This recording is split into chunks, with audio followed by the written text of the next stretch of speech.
YouTube, how's it going? The GOAT House is back, and today we got more NFL draft prospect rankings. On to the receivers today. We did quarterbacks, running backs. We're going to keep going on.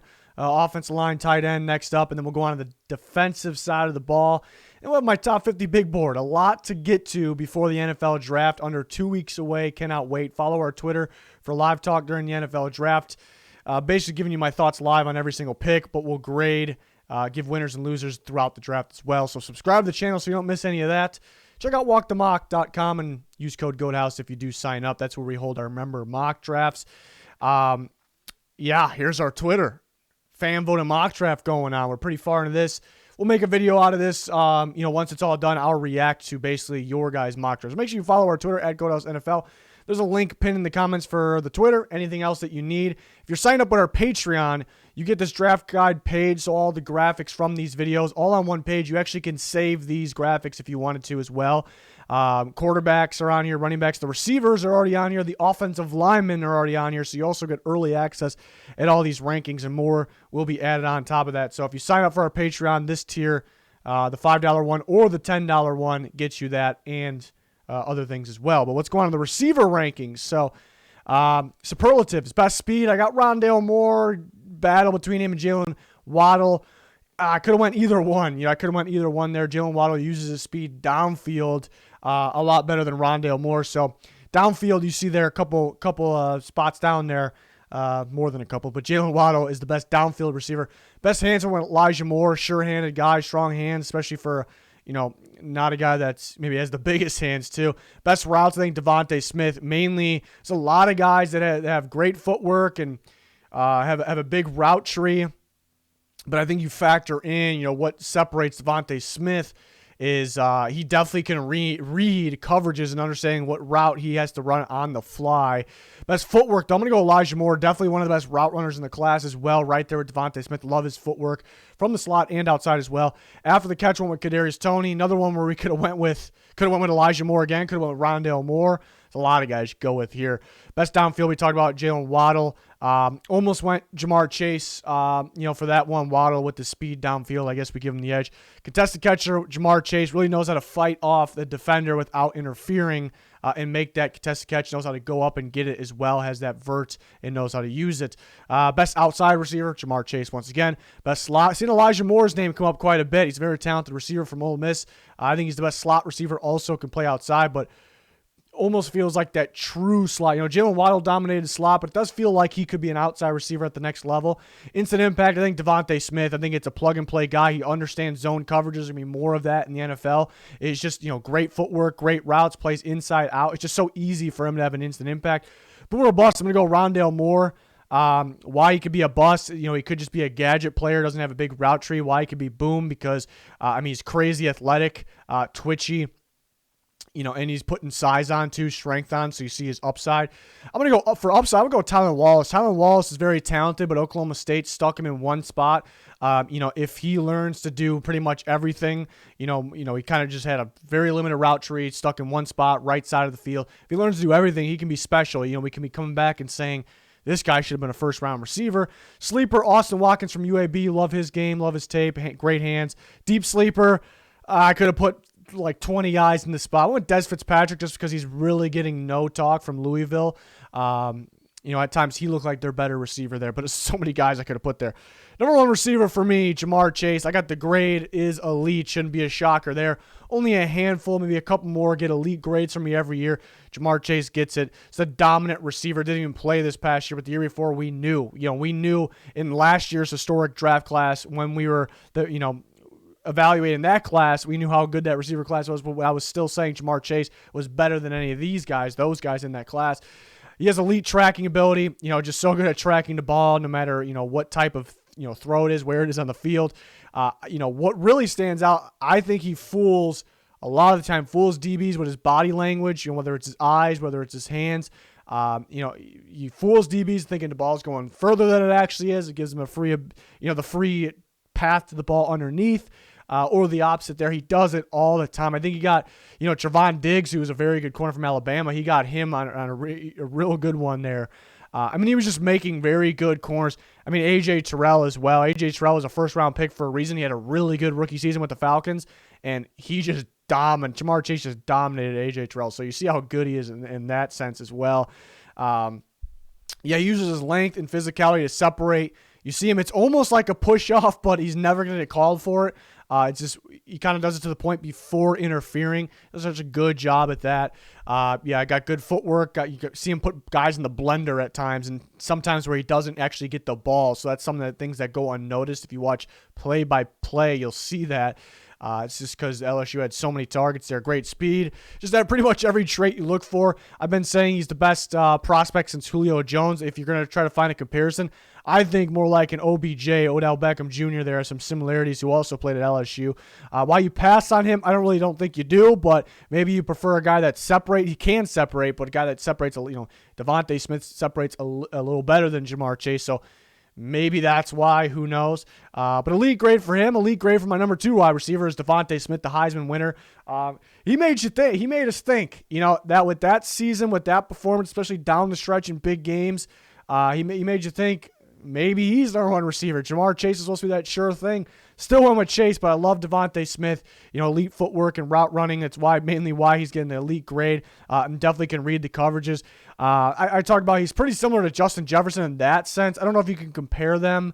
I guess they're both on the thin side.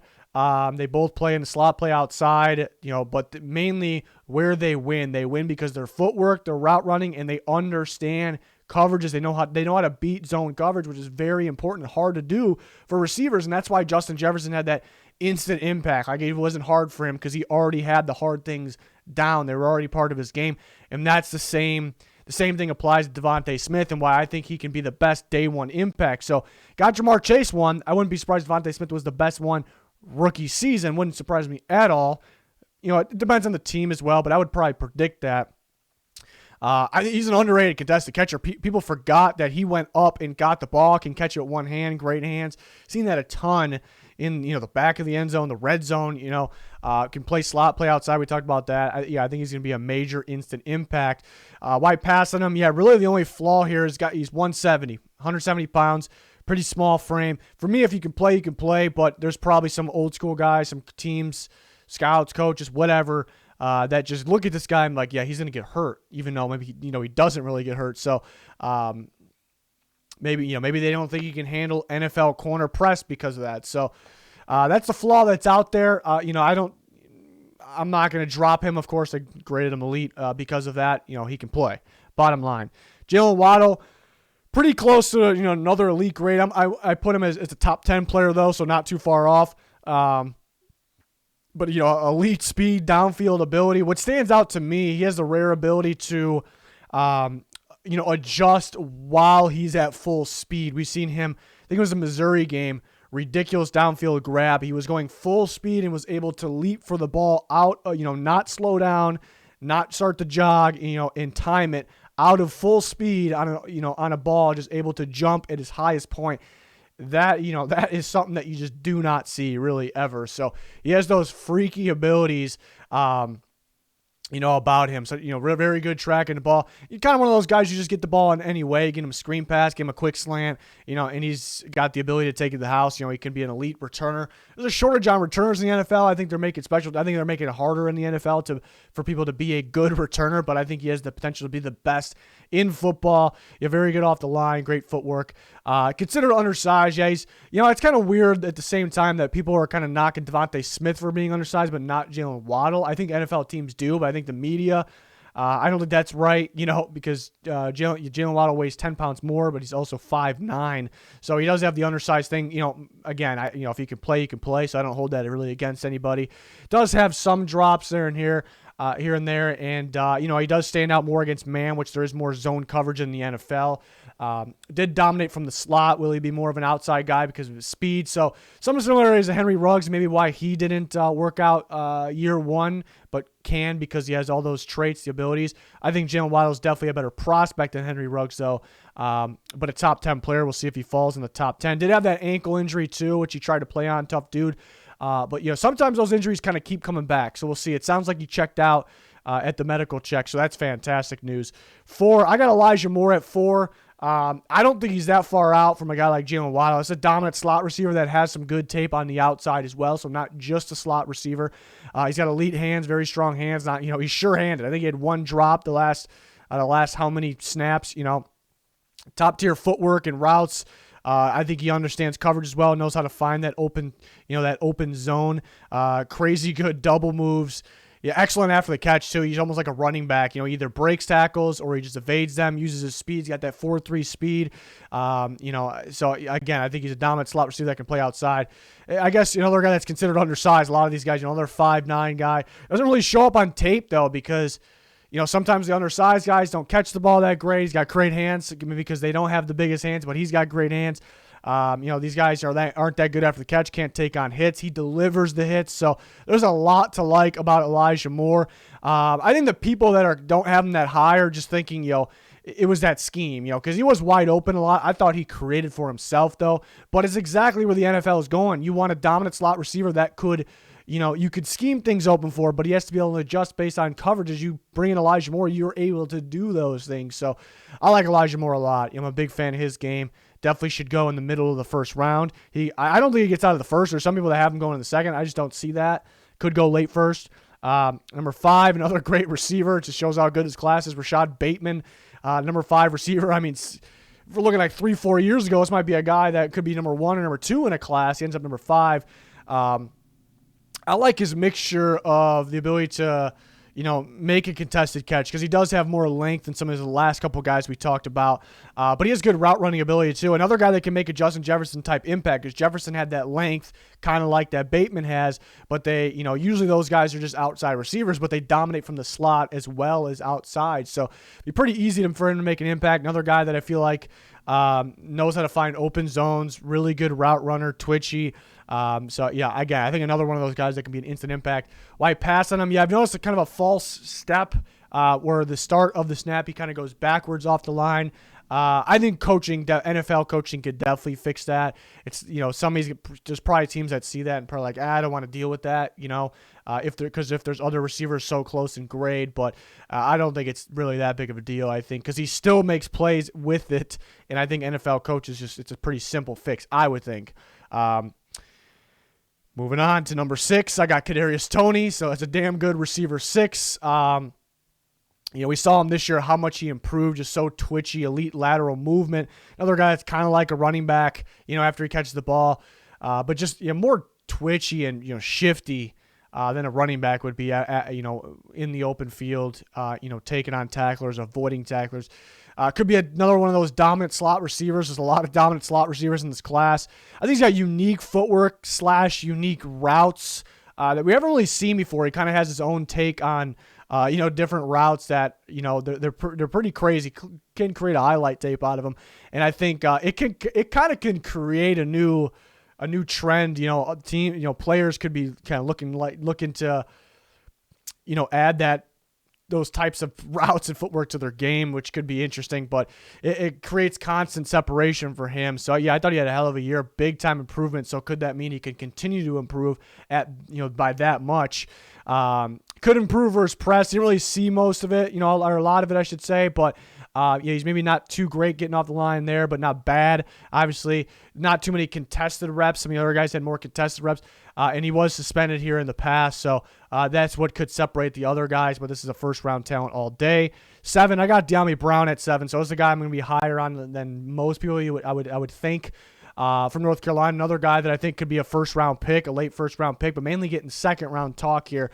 Home run hitting receiver, just dominant downfield. He gives a guy like Jaylen Waddle and JaMarr Chase a run for their money in terms of the best downfield receiver in the class. Great tracking the ball, great contested catcher. See him go up and catch it over people. See him do it against Notre Dame in that big game. Great release off the line, too. It's hard for corners. I know NFL cornerback, press will be a little different, but it's hard for corners to get a hand on this guy off the line. He's very twitchy off the line. Just a phenomenal athlete as well. You see the speed, the quickness after the catch, all of that. Why pass him? Yeah, limited route tree. I just felt like it was a go, a post, or sometimes a slant for him, really nothing else. He dominated those things. And that's kind of a positive, too. Teams watch the tape. They know it's coming. They still can't stop it. So I guess always with those guys, there's questions, can they run other routes? Because if they can't, they're not going to make it in the NFL. So that's why I guess what makes him risky. But he has the athletic ability, the twitchiness. He runs those routes well with good footwork. I think it's just that was North Carolina's offense. I think he goes in the NFL team, and they'll teach him how to run. I don't know if you really need to teach him. You kind of just have him do it, make sure he understands the playbook. So that's kind of what I gather from him. I'm not really too worried about it, but we'll see. He won't fit every team. There might be a team that has specific route concepts for him that he'll never just run a go or a post. They may pass on him because they don't want to deal with that. So that's probably why he could drop the second round. He does have some drops. He'll make that spectacular catch, and then he'll drop some balls. Not a lot of drops. It just, that kind of stands out when guys make the spectacular catch and then will drop. Kind of like an Odell, wouldn't compare him to that, but, he'll make that ridiculous catch when they just drop a routine one. Not too many of those guys in the NFL, but, I like Downey Brown. It's just, if he gets with the right team, the Chiefs, the Packers, he's going to be dominant, absolutely dominant, flashy downfield guy. Number 8, another big-time receiver in Terrace Marshall.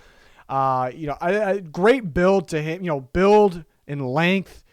It's kind of rare that lengthy, big of a receiver can dominate the slot position. He can play well outside as well. That's kind of a new breed of type of receiver, kind of what's taking over the NFL, but kind of even a different take on that because he's a lot bigger than even Justin Jefferson, who has some of the similar traits there. Solid after the catch. When he gets going in the open field, he's going. He's really going. So, and he's really good, in the red zone. I saw some comparisons to Corey Davis, who's now with the Jets, and he was the 5th overall pick. I see some similarities there. Kind of a similar build. I think Corey Davis might be a little longer. Can play the slot, can play outside. Some similarities there. But yeah, the body. Some teams may just say, this guy's an outside receiver, and they may stick him out there because teams are stubborn like that. And he, if he's only outside, he's not going to produce that well. He's not going to look like, he could, but he's not going to look like a first-round pick. I think you got to use him in multiple ways. He is better in the slot, and some teams might just want him to be better outside, and they won't take him for that reason. Who knows? Did have injuries in 2017 and 2019, so that could be that slight difference, what separates him from the rest, because you could debate him around that receiver 5, really. So that's how good these top guys are. Number 9 is going to be Rondale Moore. I got him in the second round. I think it's a big risk pick, but there's just so much boom potential here. 5'7", 181 here, so you see why you pass him. Some teams may just think he's undersized. But elite speed, athleticism, that's obvious. Dominant after the catch. You see him with his highlight reels against Ohio State. Kind of running back like, can break tackles, can avoid the tacklers as well. Twitchy release. And I think he can be a dominant slot receiver. He's not going to do a whole bunch outside, but I think he can be a dominant slot receiver. The year of the slot receiver, even though the top guy is an outside guy. Why I passed him? Undersized thing, but mainly, what was kind of used, Purdue used him kind of as a gadget player. A gadget player with a heavy load. Gadget players don't really get that many reps, but he kind of was because it was end around, screen pass. Most of his production came off screen passes. Even when he caught the ball downfield, it was kind of just take 2 steps and go to this spot, and we'll throw it to you. The ball will be there before you're even out of your break. And there really wasn't a break. It was kind of, there was really no routes. There was some. So that it makes him risky because can he run routes? Does he understand route concepts from teams? He didn't really do anything downfield. This year was limited, but I don't think he had any catches downfield. I think it was 0 for 2 even on targets. So very limited production downfield. So you kind of want a total package to be able to draft in the first round. But kind of going back to can he run routes? He's so good, kind of twitchy and getting the defender off him, making a miss mid-route, mid-coverage rep that he can separate. He can separate, and it's just a matter of teaching him the route. So I'm confident. It definitely is risky, though, but he can be a home run guy for, if the right team gets him, I think. But I think there's a handful of teams that would be the right team. 10, it's a battle for 10. I'm going to go Monroe St. Brown from USC. I think, great versatility. We talk about a lot of these guys in the draft that they play and they're dominant from the slot and they can play outside. But Monroe St. Brown in 2019, he dominated the slot position and played a lot of reps outside and played very well there while Michael Pittman was outside. I actually thought on tape in 2019, Michael Pittman, a phenomenal receiver. He had a great rookie year. I actually thought Monroe St. Brown was their best receiver. And then 2020, Michael Pittman gone, so they put Monroe St. Brown as more of the outside guy with, so the opposite, some reps in the slot, and he did pretty much the same thing. So you love the inside and outside versatility for him. Very physical receiver. He wants to run you over. He wants to block. You can see he's built, he's strong. So you love that about him too. And it feels like he understands coverages and knows how to adjust his routes, and that's always a fantastic thyou don't want to have to coach that, and you normally have to. By passing him, I wish he had more speed. Running lower 4.5s is a little rough. It looks like he's fast enough on tape. He's not gonna be able to keep up with maybe the top 9 guys in this class. You just wish he was faster, a little quicker off the line, perhaps. Had injuries in 2018 and this past year in 2020, so that could concern some teams. But I get him a round 2, could be an early round 3. The next group of guys here, Tylan Wallace, I like his upside. Another kind of similar to Monroe St. Brown in terms of his toughness. He wants to kind of run people over. He's got really good footwork, so I'm not super worried about his ability to adjust and run different routes, but Oklahoma State kind of stuck him wide right, and he ran a comeback, a go, or a post, and that was really it, mainly go and comeback. And that's just Big 12 offenses. I don't know why they do that so much. Same thing, we can't really compare him to Jalen Reagor, but that was Jalen Reagor's problem last year. TCU stuck him wide right. They either gave him a screen pass or a go, and if he was left, he was probably coming around an end around. So, so there's going to be an adjustment period maybe, but he's a very talented receiver. Dwayne Eskridge I got in the 3rd round. Thing with him, he dominated outside. He's kind of got the feeling of a slot receiver, a limited route tree, slant king. People talk about Michael Thomas slant king, new slant king coming to town. Dwayne Eskridge, slants after slants after slants, and they couldn't stop it. Dominant. As soon as he catches it, he's upfield and gone. So I think he can dominate more from the slot. I guess a little risky because teams probably want to stick him in the slot. Can he do the same things from the slot? I think he's got the speed, the athleticism, the twitchiness to do it. Amari Rodgers after him. Thing with Amari Rodgers, he's probably strictly a slot. Do you want that guy that's only a slot receiver on the field at all times? But he's a fantastic athlete, good after the catch, good hands. So I got him later part of round 3, almost round 4. Because there's nothing to get you out of your seat. Maybe like, wow. Jalen Darden, who's going to be another slot receiver, extremely twitchy and quick. He's got unique footwork, route running ability. It makes you miss. He was responsible for about 50% of North Texas's through the air production, whether it's yards or points. Ridiculous, absolutely ridiculous. So very talented dude, definitely a sleeper to look out for. Josh Palmer, he's been getting a lot of hype lately. Bad quarterback play for him. But yeah, he's pretty solid. Very good tracking the ball downfield, fighting off the defender. Some similarities to JaMarr Chase with the way he kind of uses his length to fight off the defender without interfering. Pretty good route runner, pretty good off the line as well. Kind of an under the radar guy that could be a great pick in the 4th round. Could even go 3rd. Nico Collins, like his size and his speed. Even with that speed though, the problem is the separation. Doesn't get a whole lot of it. Ends up being more of a contested catcher, and those types of guys really aren't working out today's NFL. But he seems to be faster. And better footwork than those guys, so he definitely could work out. Tutu Atwell, problem with him is he's very much undersized, weighs about 155, which is extremely light, but another one of those twitchy slot receivers there's so many of in this class. Definitely a dangerous guy when he's on the field. Austin Watkins, love him out of UAB. Great hands, good contested catcher, pretty solid after the catch, good footwork, so yeah, he definitely can run routes. Would like him early 5th. Cade Johnson, another one of those slot receivers. He's a production guy, so maybe a safer pick around these parts. Cornell Powell from Clemson. He started to turn on later, which I guess he's going to be 24, so it was kind of weird that, he started turning on later. He's a back shoulder king, very, very dominant on the back shoulders, pretty good after the catch. He started getting better, especially with his routes and his footwork later in the year. So will that continue? He did have Trevor Lawrence as quarterback. Will that continue? I'm going to have a spreadsheet that I release, really close to the draft with way more than 20 receivers ranked in every position. So that's how you get access to more, because there's still some really good receivers left. It's a loaded class once again. So I'll release that on Twitter, and then that'll be something to keep handy for the NFL draft. What we do for our Patreon members, getting all these graphics on one page, so it's kind of like a guide in a way. Definitely something else to keep handy. So if you're signing up with our Patreon, you get that already, a lot of early access rankings. But that is going to rank up the receiver rankings. Again, loaded class, dominant with the slot receivers that are pretty versatile. So can't wait to see how these guys fall off the board. It's going to be unpredictable, especially on day 2 and 3, how they come off the board. Yeah, cannot wait for the NFL draft right around the corner. Hopefully you join us for all that content. Make sure you follow our Twitter. That's going to do it for this one. Thanks, everyone, for watching. Goodbye.